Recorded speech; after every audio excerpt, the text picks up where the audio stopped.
all, welcome to Let's Tute. To get more such videos, do subscribe to our channel and also press the bell icon to never miss an update from us. We also have courses from different subjects. Do check them out on our website www.letstute.com. So, let's start with today's session. In the last video, we talked about spherical mirrors and how they behave differently from plane mirrors. We left you with a question in that video. We all know what happens when you move back and forth in front of a mirror. Your image in the mirror gets smaller and bigger respectively. But what happens when you move back and forth in front of a spherical mirror? Well, let's figure that out now. It depends a lot on which spherical mirror we are talking about. We talked about the different types of spherical mirrors in the last video. If you need a refresher, then you can watch the previous video from the link in the description below. The two types of spherical mirrors are convex and concave mirrors. Let's first look at the convex mirror. In the ray diagram, if we keep our object here, we take two rays from the top of our object, one parallel to the principal axis that will reflect in such a way that it appears to come from the focus, while the other ray goes in the direction in line with the center of curvature. This ray is reflected back onto itself and thus seems to come out of the center of curvature. Using this, we can see that the image formed is virtual between the pole and the focus and is smaller than the object. If we move it away, we again see that the image is virtual between the pole and the focus and is again smaller than the object. In fact, for any position of the object, the image will be virtual between the pole and the focus and smaller than the object. If you move back and forth in front of a convex mirror, the image does not move a lot but gets smaller if you move away from the mirror. Now that we have solved this problem for convex mirrors using ray diagrams, we can do the same for concave mirrors too, right? We can, but making every possible ray diagram for all the object positions is tedious and inefficient way, which is why we need a formula to answer this question easily and quickly. Thus, we are going to use this mirror formula from now on. The mirror formula is an easy yet powerful formula which has multiple uses. This is the mirror formula. Here, U represent the object distance measured from the pole, V is the image distance from the pole, and F is the focal length. But before we dive right in and start solving problems, we need to know the rules to follow while using this formula. Rule number 1. The light incident on the mirror always comes from the left. So, the object is always on the left of the mirror. This is done to avoid confusion during the use of the formula. Rule number 2. All distances are measured from the pole of the mirror. And lastly, rule number 3.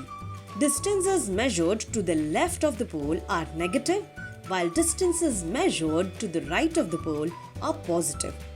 Similarly, distances measured above the principal axis are positive, while distances measured below the principal axis are negative.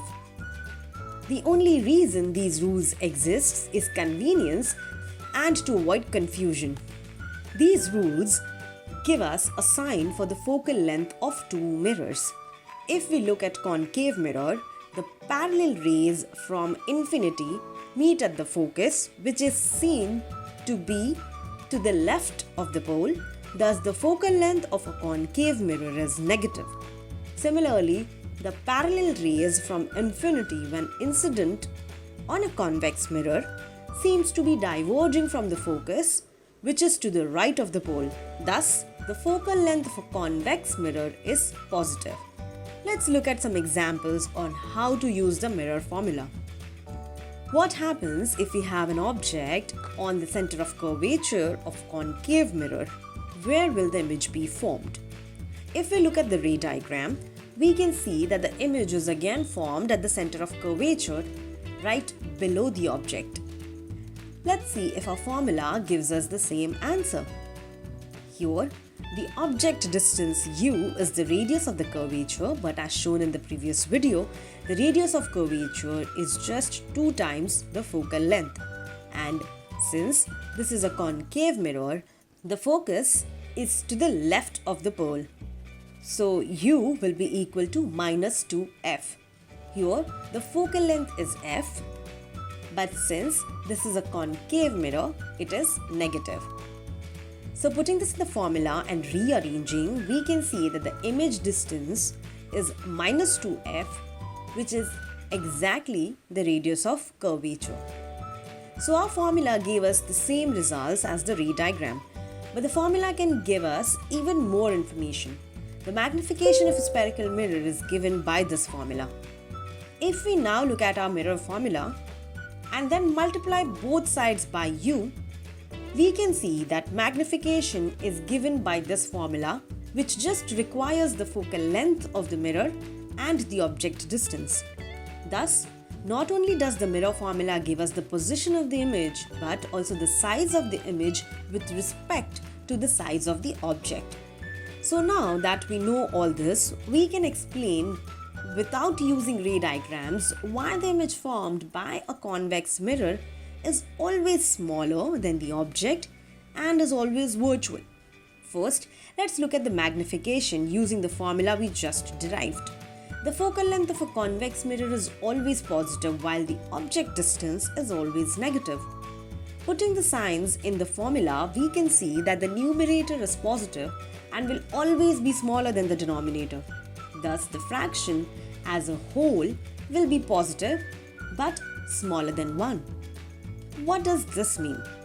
Well, the size of the image is found by multiplying the magnification with the object size.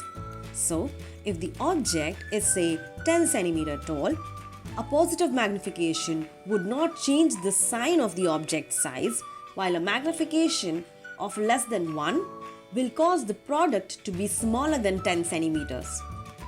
This means that the image is erect and smaller than the object, and we know only virtual images are erect, thus the image is virtual and smaller than the object.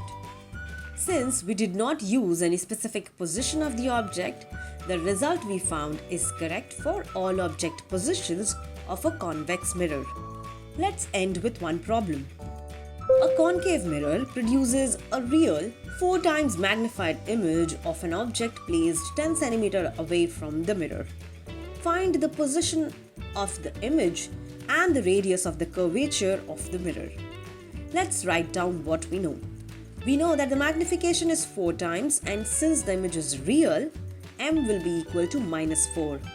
We also know that m is equal to minus v upon u. Thus, v will be equal to minus 4u, which will be equal to minus 40 centimeters. So the image is formed 40 centimeters to the left of the mirror. Now using the mirror formula, we can find the focal length of the mirror. We can see that f is equal to minus 8 centimeters. Thus, the radius of curvature is just 2f or minus 16 centimeters.